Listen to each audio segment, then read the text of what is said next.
یوم عاشورہ کی it self کیا امپورٹنس ہے اور اہل بیت کی کیا امپورٹنس ہے؟ کوئی بجلی کی کڑک ظاہر ہو گئی جس پہ لعنت کی گئی ہے، وہ جو لعنتی گروہ ہے اس کے پر عذاب نازل ہو گیا۔ واقعہ کربلا ہونے کی ضرورت کیوں پیش آئی؟ یزید تو باطل کا سمبل ہے، عربوں کا لباس پہن کر داخل ہوا، اور جب وہ داخل ہوا تو لوگ سمجھے کہ امام حسین آ گئے۔ کوڈ ورڈ یہ تھا یا منصور امہ حاجیوں کے لباس میں ہوں گے اور امام حسین کو مکہ میں شہید کیا جائے گا۔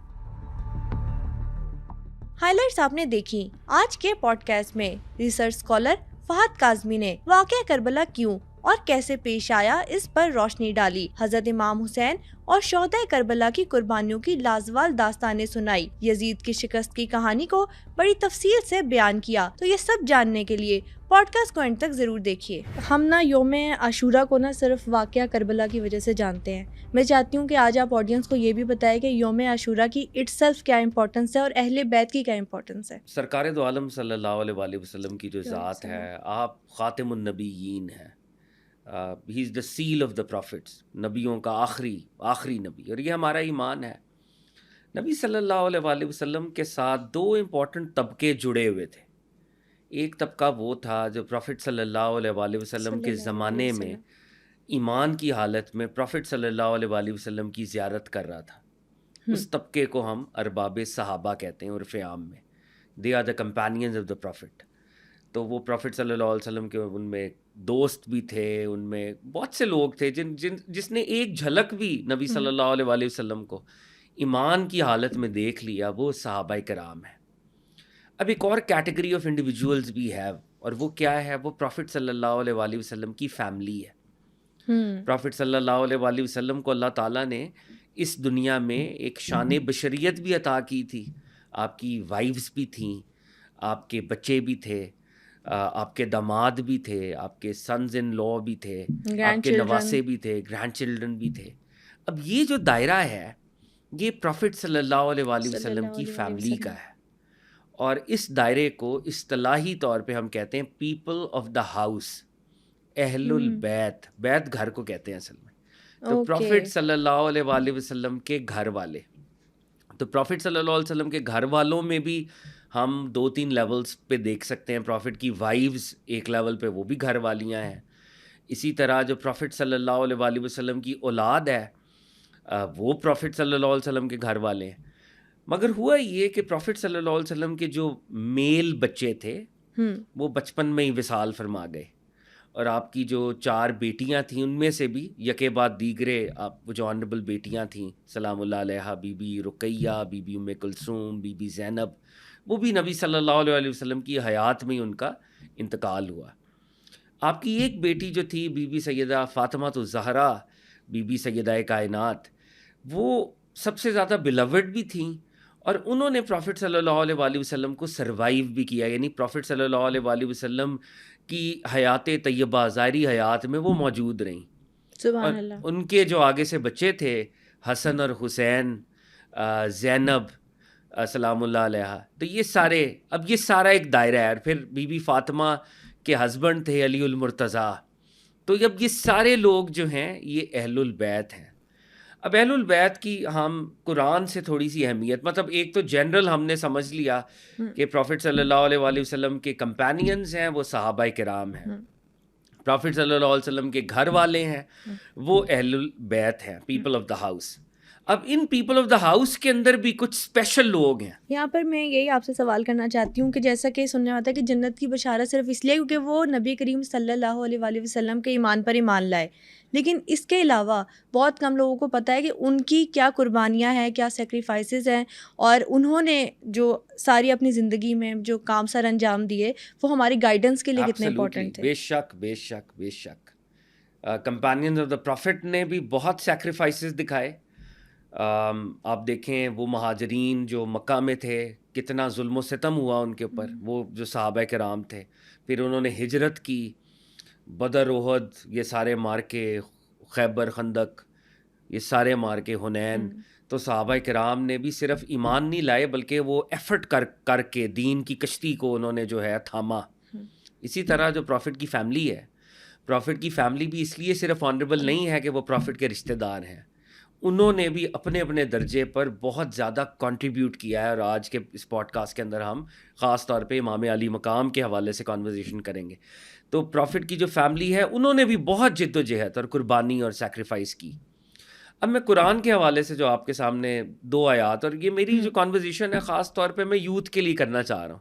علماء تو آلریڈی یہ ساری باتیں جانتے ہی ہیں، scholars they already know this, but وہ یوتھ جو ذرا عام فہم انداز میں چیزوں کو دیکھنا چاہتی ہے، میں ان کے لیے خاص طور پہ یہ بات کر رہا ہوں آج.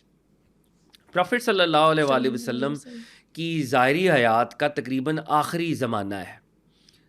مکہ فتح ہو چکا ہے، بہت بڑی مسلمانوں کی گورنمنٹ قائم ہو چکی ہے، اور اب نسبتاً آسانی کا معاملہ ہے. پروفٹ صلی اللہ علیہ وآلہ وسلم کے پاس ایک کرسچن ڈیلیگیشن آتا ہے، مسیحیوں کا ایک گروہ آتا ہے، اور نبی صلی اللہ علیہ وآلہ وسلم اور ان کا ڈائلاگ ہوتا ہے. To cut the long story short, وہ ڈائلاگ ہوتا ہے آن دا پرسنالٹی آف حضرت عیسیٰ علیہ السلام. آپ کے جیسے علم میں ہے کہ مسلمانوں کے ہاں جناب عیسیٰ علیہ السلام حضرت مریم کے بیٹے ہیں، اور میراکلس برتھ ان کی ہوئی ہے، مگر وہ اللہ کے نبی ہیں. ہمارے عقیدے میں، ہمارے مسیحی دوستوں کا عقیدہ اس کے ذرا برعکس ہے، وہ ان کو نعوذ باللہ اللہ کا بیٹا نعوذ باللہ کہتے ہیں. اب پروفٹ صلی اللہ علیہ وآلہ وسلم، سرکار دو عالم صلی اللہ علیہ وآلہ وسلم کے پاس یہ نجران کا علاقہ ہے، نجران کے علاقے سے یہ مسیحی آئے ہیں، اور نبی صلی اللہ علیہ وآلہ وسلم کے ساتھ ڈائلاگ ہو رہا ہے. اور ڈائلاگ میں جناب مسیح علیہ السلام کی حیثیت اسلام میں، اس کے اوپر بھی ڈائلاگ ہو رہا ہے. ڈیفینیٹلی وہ سب سے امپورٹنٹ پوائنٹ ہے. تو سرکار دو عالم صلی اللہ علیہ وآلہ وسلم نے وحی کے ذریعے جو آپ کو اطلاعات تھیں، آپ نے وہ آرگومنٹس ایڈوانس کیے، اور آپ نے یہ فرمایا کہ دیکھیں اللہ، یہ قرآن کی آیات بھی اس کی طرف اشارہ کر رہی ہیں کہ اگر نعوذ باللہ جناب مسیح اللہ کے بیٹے ہوتے تو وہ آپ کا کلیم کیوں ہے یہ کہ وہ اللہ کے بیٹے ہیں؟ کیونکہ ان کا والد نہیں ہے نا بظاہر، وہ حضرت مریم کے بیٹے ہیں اور والد نہیں ہے. تو حضرت آدم علیہ السلام تو پھر ڈبل ڈیزرو کرتے ہیں، ان کے تو پھر والدہ بھی نہیں ہے اور والد دونوں ہی نہیں ہے، کہ نعوذ باللہ اگر کسی کو بیٹا کہنا ہوتا تو پھر آدم علیہ السلام کو کہا جاتا. تو اب یہ آرگومنٹ ہو رہے ہیں سرکار دو عالم کی طرف سے اور کرسچنز کی طرف سے، مگر آرگومنٹ انکنکلوسیو ہے. کرسچنز بھی اپنی بات پہ اڑے ہوئے اور سرکار دو عالم صلی اللہ علیہ وسلم کی بات کو مان نہیں رہے، لیکن سرکار دو عالم کے آرگومنٹ کو وہ مان نہیں رہے. یہ سورہ آل عمران ہے. تو سورہ آل عمران میں اللہ رب العزت نے پھر پروفٹ صلی اللہ علیہ وآلہ وسلم کو انسٹرکٹ کیا کہ اب یہ ڈیبیٹ ہو گئی ہے انکنکلوسیو، اس ڈیبیٹ کا کوئی نتیجہ نہیں نکلا، تو اب ان کو کہہ دیں کہ مباہلہ کر لیں آپ. اب یہ مباہلہ ایک بڑی امپورٹنٹ ٹرم ہے، اور پرانے زمانے میں جب 2 پارٹیز ہوتی تھی اور وہ ایک اپنے کیس کو ایڈوانس کرتی تھی، تو دونوں پھر اپنے اپنے خداؤں سے مدد طلب کرتی تھی، یا وہ اپنے خدا کو پکارتی تھی اور دعا کرتی تھی، اور جس کا خدا سچا ہوتا تھا، میں بہت اس کو برج کر رہا ہوں، جس کا خدا سچا ہوتا تھا کوئی نشانی ظاہر ہوتی تھی. یہی میں پوچھنے والی تھی کہ پھر آنسر کیسے آتا تھا؟ پھر وہ اس کی کوئی نشانی ظاہر ہوتی تھی، کوئی بجلی کی کڑک ظاہر ہو گئی، یا جس پہ لعنت کی گئی ہے وہ جو لعنتی گروہ ہے اس کے پر عذاب نازل ہو گیا، وہ اپروٹ ہو گیا. تو وہ ایک فزیکل نوعیت کی وہاں پہ معاملہ ہو جاتا تھا. تو اللہ تعالیٰ کی طرف سے کوئی سائن آتا تھا، فزیکل سائن، وہ نیچر کے اندر کوئی تبدیلی آ جاتی تھی، کوئی طوفان یا کچھ بھی ہو سکتا تھا. Understandable thing. ہاں مطلب جو آف کورس. تو اب اللہ رب العزت نے سرکار دو عالم صلی اللہ علیہ وآلہ وسلم کو انسٹرکٹ کیا کہ مناظرہ تو انکنکلوسیو ہے. یہ قرآن کی سورہ آل عمران کی آیت نمبر 61 کا میں مفہوم آپ کے سامنے رکھ رہا ہوں. تو اب ان کو کہیں کہ یہ مباہلہ کر لیں، اور ان کو کہیں کہ یہ اپنے بیٹے لے آئیں، آپ اپنے بیٹے لے آتے ہیں، یعنی سرکار دو عالم اپنے بیٹے لے آئیں گے. یہ اپنی خواتین لے آئیں، ہم اپنی خواتین لے آتے ہیں. یہ اپنے نفوس لے آئیں، قرآن کے الفاظ ہیں، جانیں، ہم اپنی جانیں، اپنے نفوس لے آتے ہیں. اور پھر ہم لعنت کریں گے کہ جو جھوٹا ہے اس پہ خدا کی لعنت، یعنی وہ ایک دعا کریں گے اور جو جھوٹا ہوگا اس کے اوپر وہ عذاب نازل ہو جائے گا. یہ قرآن کی سورہ آل عمران کی آیت نمبر 61 ہے. اب آپ امیجن کریں کہ پروفٹ صلی اللہ علیہ وآلہ وسلم کو انسٹرکٹ کیا جا رہا ہے آپ اپنے بیٹے لے آئیں، اور ان کو کہا جا رہا ہے آپ اپنے بیٹے لے آئیں. تو پروفٹ صلی اللہ علیہ وسلم کے ظاہری طور پہ بیٹے تو وصال فرما گئے ہیں، جناب قاسم، جناب عبداللہ، جناب ابراہیم، ان سب کا وصال ہو چکا ہے. اب پروفٹ صلی اللہ علیہ وسلم اللہ کے اس حکم پر کسی کو بھی لے کے جا سکتے ہیں، اور وہ نبی صلی اللہ علیہ وسلم کا بیٹا بن کر جائے گا نا. وہ فزیکلی اگر بیٹا نہیں بھی ہے تو اس کا جو اسٹیٹس ہوگا، جس کو بھی پروفٹ لے کے جائیں گے وہ بیٹا بن کے جائے گا. اور خواتین میں بی بی فاطمہ ہیں، پروفٹ صلی اللہ علیہ وسلم کی بلیسڈ وائفس ہیں، آنریبل وائفس، وہ ساری موجود ہیں. بہت ہی آنریبل صحابیات موجود ہیں. اور قرآن میں بھی پلورل کا صیغہ ہے، تم اپنی خواتین لے آؤ، اپنی خواتین لے آتے ہیں. اور پھر تم اپنی جانیں لے آؤ، اور اس کے بعد جو ہے مباہلہ ہوگا، اور پھر جو جھوٹا ہوگا اس پہ خدا کی لعنت جو ہے اس کا نزول ہوگا. اب آئی گیس کہ اس وقت مدینے میں ہر کوئی دعا کر رہا ہوگا یا سوچ رہا ہوگا، یا یہ تھاٹ آ رہی ہوگی کہ پتہ نہیں نبی صلی اللہ علیہ وسلم کس کو لے کے جائیں گے. اب جیسے ابھی میرے دماغ میں آ رہی ہے. ہاں، یہ ایبسولوٹ ہے ایک بات. تو اب پروفٹ صلی اللہ علیہ وآلہ وسلم امام حسن علیہ السلام کو اور امام حسین علیہ السلام کو لے کر باہر آئے. امام حسن جو آپ کے گرینڈ سن ہے، انہوں نے آپ کی انگلی پکڑی ہوئی تھی. امام حسین آپ کے لیپ میں تھے. بی بی فاطمہ الزہرا سلام اللہ تعالیٰ علیہا و رضی اللہ تعالیٰ عنہا، وہ نبی صلی اللہ علیہ وسلم کے پیچھے تھی. اور سب سے پیچھے حضرت علی المرتضیٰ تھے. اب یہ ہماری تفاسیر جو کلاسیکل تفاسیر ہے نا، ایک تو وہ تفاسیر ہیں جو آج کے ماڈرن اسکالرز نے لکھی ہیں، ایک وہ تفاسیر ہیں جو پرانے ہمارے علماء نے لکھی ہیں، جس میں تفسیر قرطبی ہے، علامہ جلال الدین سیوطی کی تفسیر در منصور ہے. تو جب قرآن کی یہ آیت آتی ہے تو وہ یہ تفسیریں وہاں پہ بیان ہے. اور ہمارا جو حدیث کا لٹریچر ہے، حدیث کے لٹریچر میں بھی، معتبر ترین لٹریچر کے اندر بھی یہ حدیث کے درجے پر بھی موجود ہے کہ سرکار دو عالم اس شان کے ساتھ ظاہر ہوئے، امام حسن، امام حسین، بی بی فاطمہ الزہرا اور علی المرتضیٰ، اینڈ دے ور 5، جو 5 لوگ آئے. اب وہ کہتے ہیں، مفسرین کہتے ہیں کہ کرسچن ڈیلیگیشن جو تھا وہ دور کیمپ تھا، اور انہوں نے اپنے بندے لے کے سامنے آنا تھا. تو وہاں پر ان کا ایک پولیٹیکل لیڈر تھا، سیاسی سردار تھا، اور ایک ان کا پادری تھا جو ان کا روحانی سردار تھا، اور وہ بڑا اسپریچولی وائز تھا، روحانی طور پہ وائز آدمی تھا. اس نے جب یہ 5 کو آتے ہوئے دیکھا تو اس نے اپنے پولیٹیکل سردار کو، اور ان کی آپس میں کانورزیشن ہوئی، ایک کا نام عاقب تھا، تاریخ میں آتا ہے، اس طرح 2 کانورزیشن ہوئی. اس نے کہا، میں ایسے روشن چہرے دیکھ رہا ہوں، اگر انہوں نے ہمارے خلاف دعائے ضرر کر دی تو ان کی دعائے ضرر سے کرسچینٹی قیامت تک کے لیے اپروٹ ہو جائے گی. ان سے مباہلہ نہ کرو. اگر انہوں نے ہمارے خلاف لعنت کی دعائے ضرر کر دی، جو مباہلے کا ایک پروٹوکول تھا، یہ ایسے انلائٹنڈ فیسز میں دیکھ رہا ہوں، the Christianity will vanish from the face of the earth. We will not have this spiritual wrestling with these guys. These guys are different. مطلب صرف اگر ویژولائز جو اب آپ مجھے سٹوری سنا رہے ہیں اور میں کروں تو کیا شان ہوگی جس طرح سے وہ چل کے آ رہے ہوں گے. اور انہوں نے اپنی آنکھوں سے دیکھا تو انہوں نے وہ سارا کر لیا پرسیو کہ پھر ہمارا کیا فیوچر ہونے والا کر لیا. اور انہوں نے بہرحال اگر اس بات نریشن کو ہم کمپلیٹ کریں تو انہوں نے مباہلہ نہیں کیا. انہوں نے کہا کہ اگریمنٹ ہم آپ لوگوں کے ساتھ کرتے ہیں.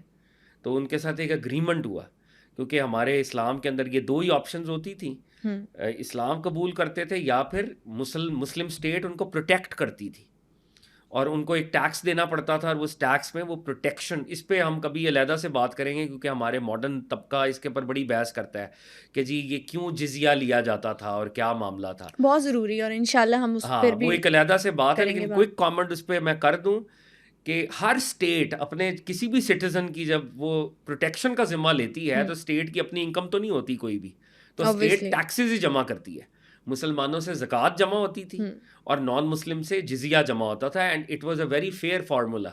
یہ ایک فیئر بات تھی، it was a just deal that they got also.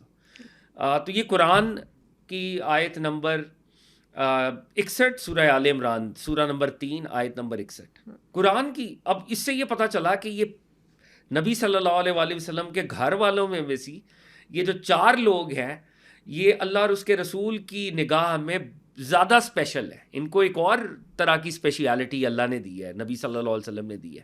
اور یہ کون لوگ ہیں؟ حضرت علی المرتضیٰ، بی بی سیدہ فاطمہ الزہرا اور امام حسن امام حسین. امام حسن امام حسین وہ پروفٹ کے سنز کی میننگ میں ہے، وہ سنز والی کیٹیگری میں ہے، جنت کے جوانوں کے سردار بھی ہیں آف کورس. اور یہ قرآن کی آیت کے تحت they are the sons of the prophet. اس لیے تاریخ کے اندر جب نواسہ رسول بھی انہیں کہا جاتا تھا، اور آپ تاریخ میں اکثر دیکھیں گے کہ جب امام حسن امام حسین آتے تھے تو کہا جاتا تھا فرزند رسول. پروفٹ صلی اللہ علیہ وآلہ وسلم کی اپنی حدیثیں بھی ہیں اس میں کہ میری نسل اللہ نے میری بیٹی سے چلانی ہے، اور اس نسل کا دادا میں ہوں. اصل میں تو وہ بایولوجیکلی نانا ہے نا، لیکن وہ کیا فرمایا، میں اس نسل کا وارث اسبا میں ہوں. عربی کا لفظ ہے اسبا، یعنی یہ میرے ایئرز ہیں، یہ میرے بایولوجیکل ایئرز ہیں. تو امام حسن امام حسین، بی بی فاطمہ، اور یہ بھی دیکھیں کہ خواتین تو ساری آنریبل تھیں، اور ان کی کیا شان ہے. ہر صحابی رسول اور صحابیات میں جتنی عظیم الشان خواتین ہیں، ان کی ہم تو شانیں گن نہیں سکتے. سب رول ماڈلز ہیں، بے شک اپنے درجے پہ ہر ایک رول ماڈل ہے. لیکن جو بی بی فاطمہ تو زہرا سلام اللہ علیہا کو اللہ اور اس کے رسول کی طرف سے جو آنر ملا ہے وہ ان میچڈ ہے. ساری کہا تھا خواتین لے آؤ، تو نبی پاک نے ایک خاتون کو چوز کیا جو کہ کل عالم خواتین کو ریپرزینٹ کر رہی ہیں اس وقت. یہ کتنی بڑی بات ہے. اور تم اپنی جانیں لے آؤ، اپنے نفوس لے آؤ، تو علی المرتضیٰ وہ پروفٹ صلی اللہ علیہ وسلم کی جان ہے، ان کا یہ کنیکشن ہے. تو میں ایک چیز یہاں پہ اگلی روایت آپ سے شیئر کرنے سے پہلے میں اپنے ویور سے یہ کہنا چاہوں گا، یہ اہل بیت رسول جو ہے نا، یہ کسی فرقے کی ملکیت نہیں ہے، یہ سب ہمارے ہیں، یہ ہمارا کلیکٹیو ہیریٹیج ہے. جب یہ بات بحیثیت مسلمان مجھے سمجھ آ جائے گی کہ میرے نبی کی ہر نسبت میرے لیے آنریبل ہے، وہ صحابہ کرام ہوں، خلفۂ راشدین ہوں، وہ اہل بیت اطہار ہوں، ہر نسبت میرے لیے واجب الاحترام ہے. اور میں نے ڈویلٹی کا لینز نہیں لگانا، میں نے یونٹی کا لینز لگانا ہے. میں نے امت کو جوڑنے والے نیریٹیوز لے کے آنے ہیں، اور یہ سارے لوگ ہمارے اپنے اپنے درجے پہ رول ماڈلز ہیں. تو اہل بیت کو بھی سیکٹیرینزم کی نظر نہ کریں، نبی کا خاندان ہے. اور امام شافعی رحمۃ اللہ علیہ فرمایا کرتے تھے، اے آل رسول، اے آل بیت رسول، آپ کی عظمت کے لیے اتنا ہی کافی ہے کہ جب تک ہم نماز میں درود نہیں پڑھتے ہماری نماز نہیں ہوتی. سبحان اللہ. اللہم صلی علی محمد و علی آل محمد، یہ کل امت مسلمہ کا ورد ہے. اور امام حاکم سے یہ مستدرک میں، امام حاکم بہت بڑے ہمارے مفسر تھے، وہ اس حدیث کو لے کے آئے ہیں کہ پروفٹ صلی اللہ علیہ وسلم نے سے پوچھا صحابہ نے کہ ہم آپ پر اور آل رسول پہ کیسے درود پڑھا کریں، تو یہ درود تعلیم کرایا گیا. تو پروفٹ کی فیملی تو وہ بلیسڈ لوگ ہیں کہ صحابہ بھی اپنی نماز پڑھتے ہیں تو ان پہ درود بھیجتے ہیں. They are so blessed in the eyes of almighty Allah. جو دوسری بات میں قرآن ہی کی ہے، اور اس پہ احادیث بھی شامل ہیں، بی بی عائشہ صدیقہ طیبہ طاہرہ رضی اللہ تعالیٰ عنہ اس کو روایت کرتی ہیں. ایک ان کی روایت ہے بی بی ام سلمہ، یہ بھی ام المومنین ہے، بی بی ام سلمہ رضی اللہ تعالیٰ عنہ، وہ بھی اس کو روایت کرتی ہیں. قرآن کا چیپٹر نمبر ہے 33 سورہ احزاب، اس کی آیت نمبر ہے 33. اس کا ایک ٹکڑا ہے اس آیت کا. پیچھے آیت میں پروفٹ کی وائفز کو اللہ تعالیٰ ایڈریس کر رہے ہیں، اور وہ ایک دم جب وہ ایک ٹکڑا آتا ہے تو صیغہ بدل جاتا ہے، اور وہ فیمنن صیغے سے وہ پلورل میسکولن کا ایک صیغہ آ جاتا ہے وہاں پہ. ایک صیغہ، عربی کا صیغہ بدلتے ہیں، بہرحال وہ ایک علیحدہ بات ہے. لیکن وہ جو ٹکڑا ہے قرآن کی آیت کا، میں اس کا مفہوم آپ کے سامنے رکھتا ہوں. اللہ تو یہی چاہتا ہے، اے نبی کے اہل بیت، اللہ تو یہی چاہتا ہے کہ آپ سے ہر طرح کی نیگیٹیوٹی، عربی کا لفظ ہے رچ، امپیورٹی، آپ سے ہر طرح کی امپیورٹی کو علیحدہ کر دے، اور آپ کو ایسے پاک کرے جیسے پاک کرنے کا حق ہے. یہ قرآن کی آیت ہے کہ اللہ تعالیٰ یہ چاہ رہے ہیں کہ جو پیپل آف دا ہاؤس ہیں، جو نبی کے گھر والے ہیں، ان سے ہر طرح کی امپیورٹی کو پاک کر دیا جائے، اور ایسے پاک کیا جائے، تھرو کلینزنگ ان کی کر دی جائے جیسے کہ تھرو کلینزنگ ہونی چاہیے. یعنی they will be the purified souls. اب سوال یہ پیدا ہوتا ہے کہ یہ لوگ کون ہیں اور یہ کن کو اللہ تعالیٰ ایڈریس کر رہے ہیں. تو پروفٹ صلی اللہ علیہ وآلہ وسلم نے خود اس کی تفسیر کی, اور بی بی عائشہ صدیقہ رضی اللہ تعالیٰ عنہا فرماتی ہیں نبی صلی اللہ علیہ وآلہ وسلم نے ایک چادر اوڑھی ہوئی تھی اور امام حسن آئے, انہوں نے ان کو چادر کے اندر چھپا لیا. امام حسین آئے, انہوں نے چادر میں چھپا لیا. بی بی فاطمہ آئیں, ان کو بھی اپنی چادر میں لے لیا. اور حضرت علی المرتضیٰ آئے, ان کو بھی اپنی چادر میں چھپا لیا. اب یہ 5 لوگ, 5 سولز, 5 پرسنالٹیز وہ چادر میں ہیں.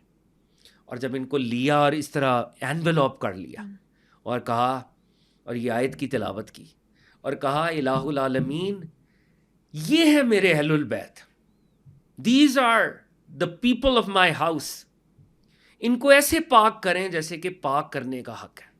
پروفٹ صلی اللہ علیہ وسلم نے ان 5 لوگوں کو اکٹھا کر کے دعا کی ان کے لیے. بی بی ام سلمہ بھی پروفٹ کی جو وائف ہیں, انہوں نے بھی نبی صلی اللہ علیہ وسلم, ان کے حجرے کے اندر, ان کے چیمبر کے اندر بھی یہ واقعہ ہوا. پروفٹ صلی اللہ علیہ وسلم نے اسی طرح چادر میں اپنی ان 4 کو اینویلوپ کیا اور پھر کہا کہ یہ ہے میرے اہل البیت. تو بی بی ام سلمہ بھی بڑی, اور کیا شان ہے, یہ ہماری حدیث کے لٹریچر کے اندر یہ روایت ہے. آپ نے فرمایا کہ میرا بھی دل کیا کہ میں بھی اس میں شامل ہو جاؤں.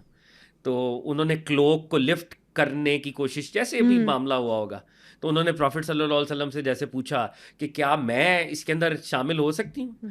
تو نبی صلی اللہ علیہ وسلم نے کہا کہ آپ بھی خیر پر ہیں, آپ بھی خیر پر ہیں, مگر امپلائی یہ کیا کہ یہ جو معاملہ ہے وہ ان لوگوں کے لیے میں نے اسپیسیفائڈ معاملہ ہے. But all the love and all the prayers were کسی ریزن کی وجہ سے تھی نا وہ. بالکل, بے شک. تو اب یہ قرآن کے 2 نیریٹیوز, اس کو آیہ تطہیر کہتے ہیں, یہ جو میں نے آپ کے سامنے رکھی ہے, اور اس کی تفسیر بھی صحیح مسلم میں بھی ہے, جامع ترمذی کے اندر بھی ہے, ہمارے تفاسیر کے کلاسیکل لٹریچر کے اندر یہ دونوں موجود ہیں. تو سورہ آل عمران کی جو پہلی آیت تھی وہ آیہ مباہلہ تھی, اور یہ جو آیت ہے آیہ تطہیر ہے. اب یہ قرآن کی 2 آیات ہیں, اس کے علاوہ بھی اور آیات بھی کوٹ کی جا سکتی ہیں, جو ہمیں یہ بتا رہی ہیں کہ اہل البیت میں سے بھی جو اہل بیت اطہار ہیں, the purified people of the house, وہ یہ 4 لوگ ہیں, حسن, حسین, علی اینڈ فاطمہ علیہم السلام اجمعین. اینڈ یہ کسی فرقے کی یا سیکٹ کی بات نہیں ہے, یہ ہماری بات ہے.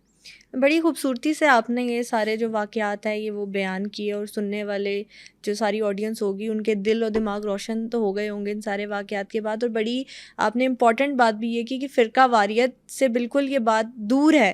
تو میں یہ بات یہاں پر آپ سے پوچھنا چاہتی ہوں کہ جیسے کہ فرقوں میں اختلافات ہیں, اور ابھی آپ نے بتایا بھی کہ جو ساری چیزیں ہیں اس میں ہمیں اختلافات اپنے دور رکھنے چاہیے. تو یہ بھی کہا جاتا ہے کہ واقعہ کربلا پیش آنے میں یہ بھی تھا کہ اختلافات تھے آپس میں, اس کی بھی ایک ریزن تھی یہ. تو اس پہ میں آنا چاہوں گی کہ اگر وہ ہم بالکل واقعہ کربلا سٹارٹ کرنے سے پہلے, قربانیوں کی داستانیں سٹارٹ کرنے سے پہلے اس پہ تھوڑا سا روشنی آپ ڈالیں گے کہ واقعہ کربلا بیسیکلی ہونے کی ضرورت کیوں پیش آئی. بہت امپورٹنٹ سوال ہے. دیکھیں, اس میں ایک چیز ہمیں انڈرسٹینڈ کرنی ہے, دین کا نا پورا ایک آبجیکٹو ہے. اللہ کا دین اس دنیا میں نافذ ہونے کے لیے آیا ہے. بے شک. باقی جو دنیا کے مذاہب ہیں نا وہ بھی ایمفسائز کرتے ہوں گے, آئی ایم ناٹ شیور کہ وہ کرتے ہیں یا نہیں کرتے, میں ابھی ان کے اوپر بات نہیں کرتا, لیکن اسلام یہ کلیم کرتا ہے کہ میں کمپلیٹ کوڈ آف لائف ہوں, اور اگر میں کمپلیٹ کوڈ آف لائف ہوں تو میں امپلیمنٹ ہونے کے لیے آیا ہوں. میری امپلیمنٹیشن ہوگی, یعنی میری اکانومی خدا کے نظام کے مطابق ہوگی, میری پالیٹکس خدا کے نظام کے مطابق ہوگی, میری ریسرچ اینڈ ڈیولپمنٹ وہ بھی خدا کے نظام کے مطابق ہوگی.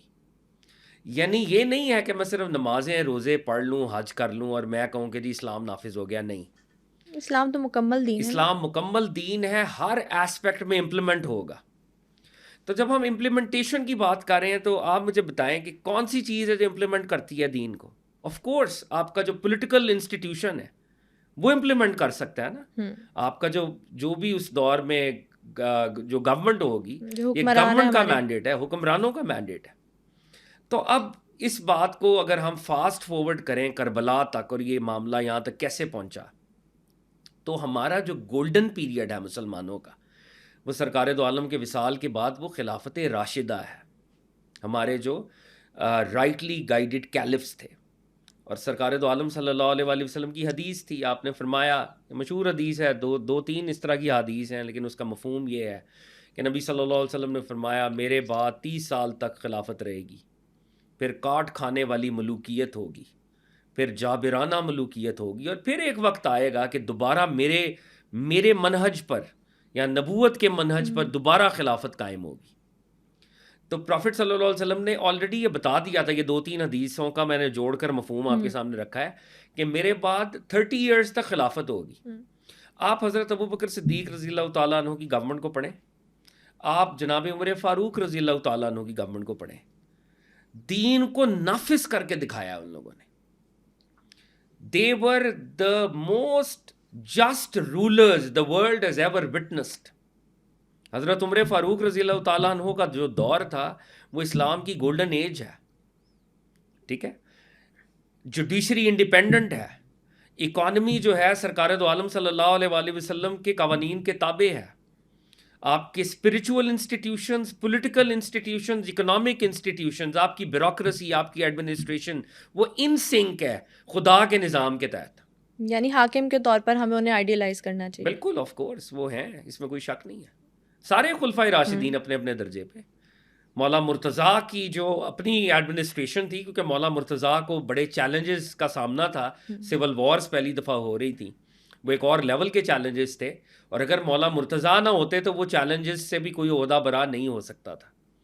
مولا مرتضیٰ بھی رول ماڈل ہیں اپنے درجے پہ, اس میں کوئی شک نہیں ہے. ایز اے حکمران میں بات کر رہا ہوں, ایز اے پولیٹیکل لیڈر. یہ جتنے حضرت سیدنا عثمان غنی کی اپنی کنٹریبیوشن ہے.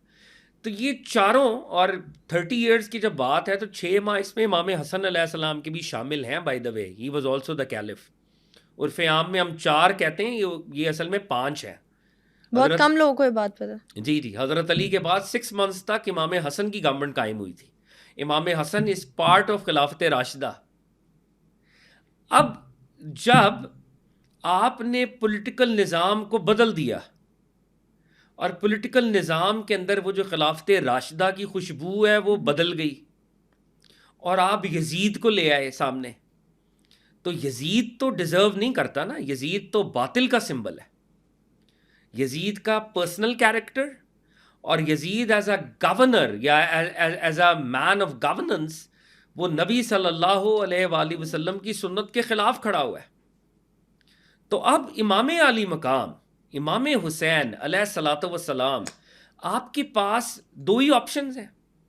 یا تو آپ کمپرومائز کر لیں, خوف زدہ ہو جائیں, بیٹھ جائیں, اور یا آپ سٹینڈ لیں اور آپ کہیں کہ یہ جو گورنمنٹ ہے یہ میرے نانا کے دین کے مطابق نہیں ہے, اور میں اس گورنمنٹ کو اس دور میں جس طرح آج ہم ووٹ ڈالتے ہیں اس دور میں بیعت ہوتی تھی, پلیج آف الیجنس. تو امام حسین علیہ السلام یا تو بیعت کر لیتے, نعوذ باللہ, اگر وہ بیعت کر لیتے قیامت تک کے لیے ایک ایگزامپل سیٹ ہو جاتی کہ بھائی ظالم حکمران, 2 نمبر حکمران, نواسہ رسول نے نعوذ باللہ اس کی بیعت کر لی اور اس کو ووٹ آف کانفیڈنس دے دیا, تو یہ ہمارے لیے پریسیڈنٹ ہے کہ جب مشکل ہو تو ظالم حکمران کے پیچھے چلنا چاہیے. امام حسین علیہ السلام could not do this, he would never do this. Why would he do this? He was representing Prophet صلی اللہ علیہ وآلہ وسلم. وہ آیا مباہلہ اور آیا تطہیر کے کیریئر ہیں, تو وہ تو اپنے نانا کے دین کو بچائیں گے نا, وہ تو اس وقت. تو یہ آپ ٹرانزیشن سمجھیں کہ جب خلافت راشدہ تھی, مولا مرتضیٰ was supporting حضرت عمر فاروق, مولا مرتضیٰ was supporting حضرت ابوبکر صدیق رضی اللہ تعالیٰ عنہ, بیکاز نظام نبی کے طریقے کے مطابق ہے. بہت سے میں واقعات آپ کے سامنے رکھ سکتا ہوں. حضرت عمر کی اور مولا مرتضیٰ کی اتنی محبت تھی ایک لیول پہ کہ حضرت عمر فاروق رضی اللہ تعالیٰ عنہ فرمایا کرتے تھے کہ میں اس مشکل سے ڈرتا ہوں کہ مشکل آئے, یعنی کوئی مشکل فیصلہ مجھے کرنا پڑے, مشکل آئے اور علی کی کمپنی نہ ہو, علی کا ساتھ نہ ہو. اور 70 دفعہ تواریخ میں آتا ہے, آپ نے فرمایا کہ آج علی نہ ہوتا عمر ہلاک ہو جاتا. یعنی علی نے جو مجھے وزڈم سکھائی ہے, جو فیصلہ کیا ہے, وہ میرے لیے زندگی ہے. حضرت عمر کا فرمان, انہیں خود اتنا آئیڈیلائز کیا جاتا تھا لیکن وہ پھر بھی اتنا ریگارڈ کرتے تھے. لیکن امام حسین علیہ السلام کے سامنے اب کیا چیلنج ہے کہ خلافت راشدہ جو ہے وہ مٹ گئی ہے. اب اس نظام کو ریسٹور کرنے کے لیے کوشش، ایک آخری کوشش، ایک ایسی جوڈیشری جو کہ آقا کے مطابق ہو صلی اللہ علیہ وآلہ وسلم، ایک ایسا اکنامک سسٹم جو کہ نبی پاک کے مطابق ہو. اگر وہ ریوائیو نہیں ہوتا تو مسلمان they will be in a state of chaos, اور وہ اس لیے ان کو سٹینڈ لینا پڑا. تو یہاں سے امام حسین کی پریکٹیکلی سٹوری شروع ہوتی ہے. امام حسین سے یزید نے اپنے گورنر، اس کا جو گورنر تھا مدینہ میں، اس کا نام تھا ولید بن عتبہ، اور یہ رجب کی بات ہے تقریباً. امام حسین کی شہادت ہوئی ہے محرم میں، تو یہ رجب کا مہینہ ہے. اور ولید بن عتبہ نے امام حسین علیہ السلام کو طلب کیا، اور یہ کہا، رات کا ٹائم تھا، اور کہا کہ جی آپ یزید کے ہاتھ پہ میرے ساتھ بیعت کریں، یزید کے بہاف پر. یعنی وہ گورنر تھا، اس کا نمائندہ تھا. وہ بات ان کی شان کے خلاف ہے. جی بے شک. امام حسین علیہ السلام نے ایک تاریخی فقرہ وہاں پہ ادا کیا. نواسہ رسول ہے نا، اس گھر میں نالج، حکمت وہ اس گھر میں ہے. آپ نے فرمایا، اے گورنر مدینہ، مجھ جیسا کبھی اس جیسے کی بیعت نہیں کرے گا. امام یہ بھی کہہ سکتے تھے میں یزید کی بیعت نہیں کروں گا. آپ نے کیا کہا؟ میری طرح کا، کبھی اس کی طرح کی بیعت نہیں کرے گا. امام حسین علیہ السلام ended up giving a universal principle. کیا بات ہے؟ جو حق اور صداقت کے پاتھ پہ ہوگا، وہ جس وقت میں ہوگا، وہ جس زمانے میں ہوگا، وہ جس علاقے میں ہوگا، جب اس کے سامنے ظلم کا کوئی میٹافور ہوگا، ظلم کا کوئی ستارہ ہوگا، وہ اس کے ہاتھ پر ہاتھ نہیں دے گا. وہ میری طرح جان دے دے گا، گردن کٹا لے گا، وہ پیچھے نہیں ہٹے گا. مجھ جیسا کبھی اس جیسے کی بیعت نہیں کرے گا. It is a universal principle that he ended up promulgating, and that's a huge statement. اور ہم دیکھتے ہیں ہسٹوریکلی کہ امام حسین علیہ السلام rose to become a symbol of defiance, a symbol of truth, not just for Muslims but also for non-Muslims. میں یہ بات ہٹ رہی ہے لیکن میں کوئکلی کرتا ہوا پھر واپس اس کو کانورزیشن کو واپس لے کے آئے. نیلسن منڈیلا جو کہ بہت بڑے ہمارے دورے ماضی قریب کی بہت بڑی شخصیت، ساؤتھ افریقہ کے اندر جنہوں نے افریکنز کے حقوق کی جنگ لڑی اور ان کو کس طرح سے لبریٹ کرایا. تماشا جبر کیا گیا. 29 سال کی ان کے اوپر ان کو سالٹری کنفائنمنٹ، 29 ایئرز اکیلا ایک سیل میں وہ رہا ہے آدمی، قید تنہائی کے اندر. 29 سال یا 27 سال، what ever the number is. وہ بندہ کہتا ہے کہ ایک وقت آیا میرے اوپر بھی کہ میں ٹوٹ رہا تھا، اور میں نے کہا یار میں کمپرومائز کر لیتا ہوں، میں معافی مانگ لیتا ہوں، میں ڈیل کر لیتا ہوں. یہی ورڈز ہوتے ہیں نا آج کل بھی، تو میں ڈیل کر لیتا ہوں. اس وقت مجھے حسین ابن علی یاد آیا کہ اس کے پاس بھی یہی چوائسیز تھیں، لیکن حسین ابن علی ڈڈ ناٹ سرینڈر. تو میں نے اس سے لائٹ حاصل کی اور میں نے کہا کہ میں بھی سرینڈر نہیں کروں گا. 27 سال جیل کاٹ گیا. اپنے وہ جو سیاہ فام افریکنز تھے ان کو لبریٹ کرا گیا، اور ایک کمال کا وہ شخص تھا. اور وہ کس سے انسپائرڈ تھا؟ حسین ابن علی سے انسپائرڈ تھا. حسین ابن علی امام علی مقام، انہوں نے فتح اور شکست کے معنی بدل کے رکھ دیے. اور یہ کوئی جملے نہیں ہے، یہ حقیقت ہے، یہ ریالٹی ہے. مجھ جیسا کبھی اس جیسے کی بیعت نہیں کرے گا. تو رجب کا یہ واقعہ ہے، مدینے میں آپ اس وقت موجود تھے، اور آپ لڑنے نہیں جا رہے تھے کبھی بھی. یہ آپ کا یہ مینڈیٹ تھا ہی نہیں کہ آپ وار کے لیے جائیں گے. آپ کا صرف جو پہلا 1 پوائنٹ ایجنڈا تھا کہ میں اس گورنمنٹ کو ووٹ آف کانفیڈنس نہیں دوں گا، اور میں اس رجیم کے پھر اندر بھی نہیں رہوں گا. اس طرح سے میں اس رجیم کو سپورٹ بھی نہیں کروں گا. تو امام حسین علیہ السلام نے اصل میں وہ جو ایک دنیاوی طور پہ معاملہ ہے وہ ہجرت کا معاملہ ہے.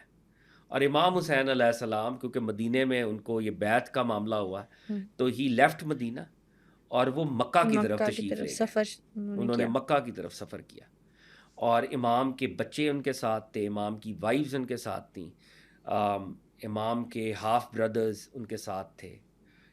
بی بی سیدہ زینب آپ کی آنریبل سسٹر وہ ان کے ساتھ تھیں، آپ کے ہاف بردر غازی عباس قمر بنی ہاشم جنہیں کہا جاتا ہے، بہت ہی ہینڈسم تھے. قمر بنی ہاشم، بنو ہاشم آپ کا کلان ہے نا جو، تو دا فل مون آف بنو ہاشم، 14ویں کا چاند جیسے ہوتا ہے قمر، تو ہی واز سو ہینڈسم، یہ ان کا ٹائٹل تھا حضرت عباس کا جو آپ کے بھائی تھے. تو یہ سارا قافلہ جو ہے یہ وہاں سے نکلا ہے، اور یہ قافلہ مکہ کے اندر شعبان کے اندر پہنچ گیا. اب آپ دیکھیں کہ شعبان سے لے کے ذی الحج تک یہ جو 2-3 مہینے ہیں امام حسین علیہ السلام مکہ میں رہے ہیں. اور ون کین آلسو امیجن کہ وہ کیا پینفل ایک معاملہ ہوگا کہ جب آپ نانا رسالت مآب صلی اللہ علیہ وآلہ وسلم کی گریو پہ گئے ہوں گے، آخری سلام آپ نے کیا ہوگا، آپ اپنی والدہ کی گریوز پہ گئے ہوں گے، حضرت امام حسن آپ کے بھائی بھی ادھر دفن تھے. وہ مدینہ جہاں پہ اب تھرو آؤٹ اب پوری زندگی رہے تھے، اب ہم مڈ 50s میں تھے، آپ کی ساری زندگی جو ہے بائی اینڈ لارج وہ مدینہ میں گزری ہے. تو مدینے کو چھوڑنا بذات خود ایک بہت بڑی ٹریجڈی تھی، اور آئی تھنک ان کو شاید اندازہ ہوگا کہ یہ میں پرماننٹلی مطلب مدینہ مجھ سے چھوٹ جائے گا. مطلب میں اس وقت کوئی مسٹیکل روحانی بات نہیں کر رہا، میں ایک بڑی دنیاوی بات ظاہری طور پہ بھی بات کر رہا ہوں. تو ظاہری اینگل سے بھی اندازہ تھا کہ یہ معاملہ کدھر کو جائے گا، لیکن وہ گئے، اب مکہ میں تشریف لے کے گئے. اور مکہ کے اندر بہت سے لوگوں کے لیے، کیونکہ مکہ کے اندر آپ کے جو دادا تھے حضرت ابو طالب، ان کی ایک پراپرٹی تھی شعب ابی طالب میں، آپ کو علم میں ہوگا کہ جو مسلم ہسٹری کا ایک بڑا امپورٹنٹ واقعہ ہے کہ سرکار دو عالم صلی اللہ علیہ وآلہ وسلم کی پورے کلان کو وہاں رہنا پڑا. تو کچھ ہسٹورینز یہ کہتے ہیں کہ اسی جگہ پہ یا اس کے ارد گرد کی جو آپ کی دادا کی پراپرٹی تھی حضرت ابو طالب کی، ادھر ہی آپ کا قیام تھا، لوگ آپ سے ملنے آتے تھے. اور کیونکہ گورنمنٹ بدلی تھی، یزید کی گورنمنٹ آ گئی تھی، اور یزید ایک بہت ہی کھلنڈرا انکوت دین اسلام کے بیسک پرسیپٹ سے ہٹا ہوا شخص تھا. تو ایک اوور آل کیوس کی سچویشن تھی، مدینے میں بھی تھی، مکے میں بھی تھی. وہ لوگ مطلب دیکھ رہے تھے، اور لوگ امام کو بھی دیکھ رہے تھے کہ امام کیا کریں گے.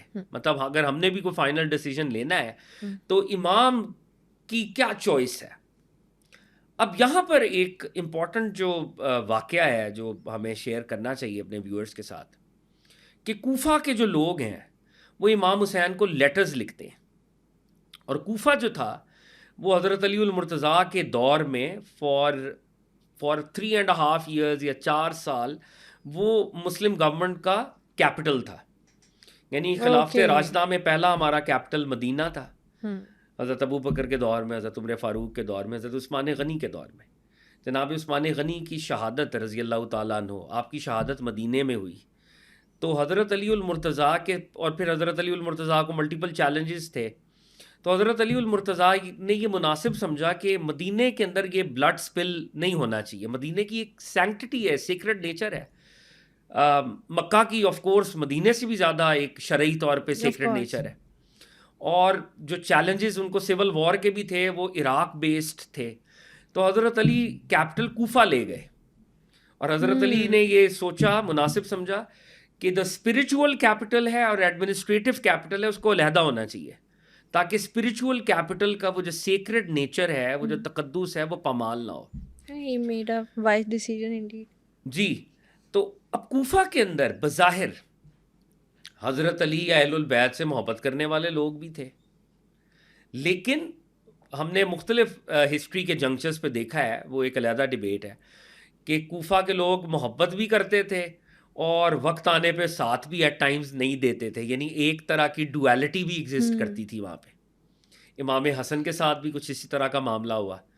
تو الٹیمیٹلی خیر امام حسن تو دستبردار ہو کے مدینہ تشریف لے آئے. تو اب کوفہ سے لیٹرز آ رہے ہیں، وہی کوفہ جو کہ بظاہر اہل البیت کی سپورٹ کا بھی دم بھرتا ہے، اور ایک لیول پر وہ ڈویلٹی بھی دکھاتا ہے، تھوڑی تھوڑی کبھی کبھی منافقت بھی کرتا ہے وہ. اب وہ لیٹرز آ رہے ہیں، اور وہ لیٹرز کیا کہہ رہے ہیں امام حسین کو؟ وہ کہہ رہے ہیں کہ حضور ہمارا امام نہیں ہے کوئی، ہمارا لیڈر نہیں ہے کوئی، اور ہم یزید کی بیعت نہیں کر سکتے، اور یزید کی طرف سے جو اپوائنٹڈ گورنر ہے ہم اس کے پیچھے نمازیں بھی نہیں پڑھ رہے. آپ آئیں اور آپ ہمیں لیڈ کریں. آپ آئیں اور امت کی اصلاح کریں. اور اگر آپ مطلب کچھ لیٹرز کی ایسی بھی لینگویج ہے, اگر آپ تشریف نہیں لاتے, ہمیں لیڈ نہیں کرتے, تو ہم قیامت میں آپ کو پوچھیں گے. پھر مطلب اس قسم کی لینگویج ہے, یعنی ایک پوری اسپرچول لیول کا بلیک میل بھی ہے. ایموشنل بلیک میل بھی ہاں, کیا جا رہا ہے اسپرچول سب. بلیک میل, بلکہ ایموشنل سے بھی آگے, کہ یہ آپ کے اوپر فرض ہے کہ جب آپ کو پتہ ہے کہ سامنے ایک باطل ہے اور یزید ایک باطل فورس ہے اور آپ حق کے نمائندے ہیں, اور ہم آپ کو کہہ رہے ہیں کہ we want you to be the leader, تو آپ وی لک اپ ٹو یو, تو کیسے آپ ہمیں لیڈ نہیں. اب یہ ایک معاملہ ہے جو انہوں نے کیا وہاں پہ. اب امام حسین علیہ السلام نے یہ مناسب سمجھا کہ ان کے کلیمز کو انویسٹیگیٹ کرنے کے لیے ان کے جو فرسٹ کزن تھے حضرت مسلم ابن عقیل, ان کو بھیجا جائے وہاں پہ. حضرت مسلم ابن عقیل کا اپنی ایک جرنی شروع ہوتی ہے, وہ بڑی مشکل سے, کیونکہ مکہ سے اپوزٹ ڈائریکشن میں انہوں نے جانا تھا, یعنی مکہ سے سمجھیں واپس مدینہ سے پھر آپ نے عراق کی طرف کوفہ کی طرف جانا تھا. تو خیر ان کو ڈیزرٹ کے اندر بھی ایک جرنی کے اندر بھی پرابلمز آئی, اور وہ سارے معاملے ہوئے, ہم اس کو اسکپ کرتے ہوئے آگے چلاتے ہیں بات کو. حضرت مسلم ابن عقیل ہی لینڈڈ ان کوفہ. جب وہ کوفہ آ گئے اور لوگوں نے ان کے بہاف پر امام حسین سے بیعت کر لی. اب لوگوں کو یہ لگ رہا تھا کہ کوفہ والے جو ہیں وہ پرو امام علی مقام ہے, اور امام علی مقام آئیں گے اور امام علی مقام جو ہیں وہ لیڈ کریں گے. تو مسلم ابن عقیل آئے, اور مسلم ابن عقیل کو انہوں نے ہاتھوں ہاتھ جو ہے لیا, ان کی بڑی پذیرائی ہوئی, ان کی بیعت ہو گئی, اور وہ سارا معاملہ ہو گیا. اب یزید کے ہاتھ سے کوفہ نکل رہا تھا, تو یزید نے ایک نیا گورنر کوفہ میں اپوائنٹ کیا, اور اس شخص کا نام تھا عبید اللہ ابن زیاد. عبید اللہ ابن زیاد ایک بڑا ہی کیلس ظالم شخص تھا. اور عبید اللہ ابن زیاد جو ہے وہ عربی لباس پہن کے, حجازی لباس پہن کے وہ کوفہ کے اندر داخل ہوا. یہ ہماری ہسٹورینز نے سارے واقعات لکھے ہوئے ہیں. وہ عربوں کا لباس پہن کر داخل ہوا, اور جب وہ داخل ہوا تو لوگ سمجھے کہ امام حسین آ گئے, مس گائیڈ کرنے کے لیے اس نے ڈیسیو کیا لوگوں کو. کیونکہ امام حسین کے ساتھ ہو گئے نا, کوفہ سپورٹ کرنا شروع ہو گیا, اور یزید نے اس گورنر کو بھیجا جو کہ ظالم شخص تھا, اور یہ اس اسٹریٹجی کے ساتھ داخل ہوا کہ میں عرب اور مکن اور مدنی عرب بن کر داخل ہوتا ہوں. تو اس نے اس قسم کا لباس پہنا ہوا تھا, اور یہ وہاں پہ جو ہے جب داخل ہوا لوگوں نے کہا مرحبا فرزند رسول آ گئے, فرزند رسول آ گئے.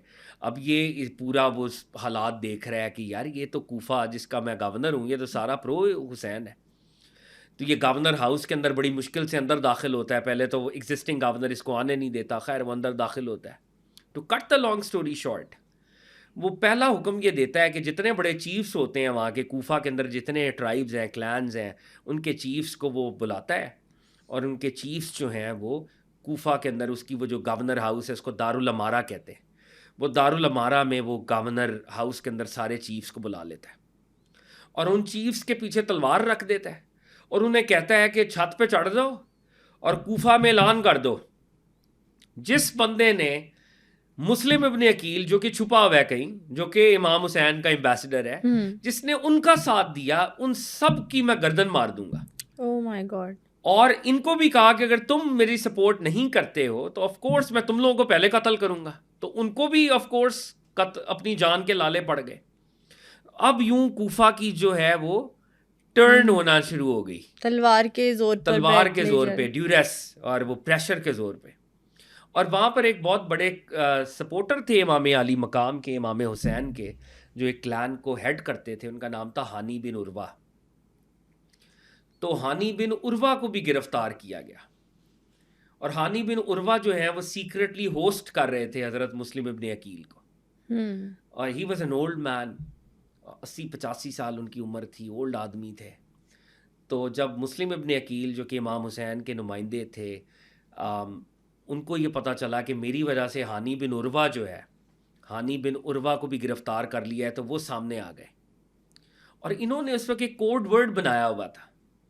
وہ کوڈ ورڈ یہ تھا کہ جب ہم کہیں گے یا منصور امہ, اے امت کے منصور, امت کے سپورٹر, تو جتنے سپورٹرز ہوں گے امام حسین کے وہ باہر نکل آئیں گے, اور اگر کبھی اس طرح کا مسئلہ ہوا تو ہم پھر گورنر کے خلاف جہاد کریں گے اور گورنر ہاؤس پہ قبضہ کریں گے. اوکے. تو سارے چیفز کو گورنر نے عبید اللہ ابن زیاد نے گورنر ہاؤس میں ڈال دیا ہے, ہانی بن عروہ کو بھی گورنر ہاؤس میں ڈال دیا ہے. اب ان کو لبریٹ کرنے کے لیے مسلم ابن عقیل اب باہر آ گئے ہیں, اور مسلم ابن عقیل اب کہہ رہے ہیں یا منصور امہ یا منصور امہ. تو وہ جو جوان تھے کوفہ کے وہ باہر آنا شروع ہو گئے. وہ نریشنز میں آتا ہے کہ جی پہلے ہزاروں جوان آ گئے, انہوں نے اور they started marching towards the governor house in Kufa, اور قریب تھا کہ کوفہ میں ریولوشن آ جاتا, اور کوفہ کے اندر جو ہے حضرت مسلم ابن عقیل / امام علی مقام کی گورنمنٹ قائم ہو جاتی. اب وہ آگے آگے بڑھ رہے ہیں, اور یہ جو گورنر ہے یہ ان کے چیفز کو کہہ رہا ہے کہ اپنے اپنے کلان کے بندوں کو کہو کہ سارے ڈسپرس ہو جائیں, اگر یہ ڈسپرس نہیں ہوتے تو میں تم لوگوں کو قتل کر دوں گا. تو وہ اپنے چڑھ جاتے ہیں, جی میں قبیلے فلانے کا سردار ہوں, میرے قبیلے کے لوگ واپس چلے جائیں, میرے قبیلے کے لوگ واپس چلے جائیں. تو اب حضرت مسلم ابن عقیل آگے بڑھ رہے ہیں, اور وہ جو لوگ ہیں جو پہلے ہزاروں میں تھے, 4000 تھے, وہ 1000 ہو گئے, یونٹی کو چیلنج کیا جانے اور لگا. پھر وہ آگے بڑھے, مارچ کر رہے ہیں, وہ 500 ہو گئے, وہ 300 ہو گئے, اور دا مومنٹ وہ بہت گورنر ہاؤس کے قریب تھے تو he was all by himself and there was no one supporting ہم.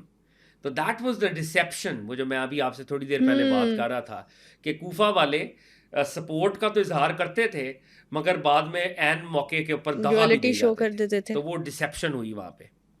اور حضرت مسلم ابن عقیل کو ان کا ایک لمبا واقعہ ہے, ہم اس پہ نہیں جاتے, لیکن to cut the long story short, he was captured, he was arrested, اور ان کی شہادت ہوئی, اور ان کی باڈی کو جو ہے گورنر ہاؤس کے اوپر کروسیفائی کر کے نیچے پھینکا گیا, ہانی بن عروہ کو پھینکا گیا, اور ایک کوفہ کے اندر ایک ٹیرر کی فضا قائم کر دی گئی.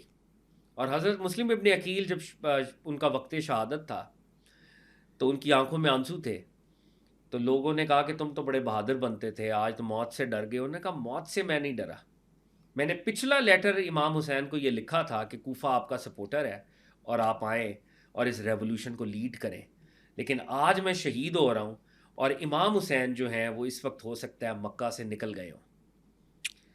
تو یہ واقعہ جو ہے یہ 9 ذی الحج کا غالباً یہ واقعہ ہے کہ حضرت مسلم ابن عقیل کی شہادت ہوتی ہے, اور 8 ذی الحج کو امام علی مقام, یا 7 ذی الحج کو امام علی مقام, جو حج کا زمانہ ہے اور امام علی مقام مکہ میں ہے, امام علی مقام مکہ کو چھوڑ دیتے ہیں, اپنے حج کو عمرے میں بدل دیتے ہیں,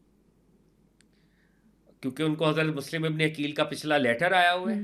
نمبر 2, ان کو یہ نیوز بھی آئی ہے کہ یزید کے کچھ ایسے لوگ ہیں اسیسنز جو کہ حاجیوں کے لباس میں ہوں گے, اور امام حسین کو مکہ میں شہید کیا جائے گا, یا حج کے مناسک کے دوران ان کو شہید کیا جائے گا.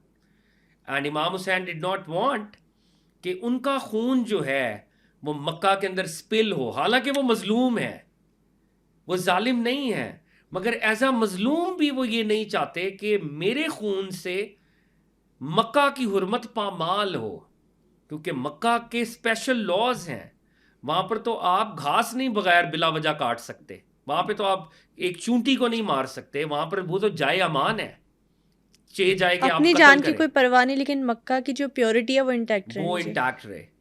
تو امام حسین اب حج کو عمرے میں بدل رہے ہیں اور مکہ کو ایگزٹ کر رہے ہیں, اور ان کو یہ اطلاع نہیں ملی کہ حضرت مسلم ابن عقیل کی شہادت ہو گئی ہے, وہ ایگزٹ کر رہے ہیں.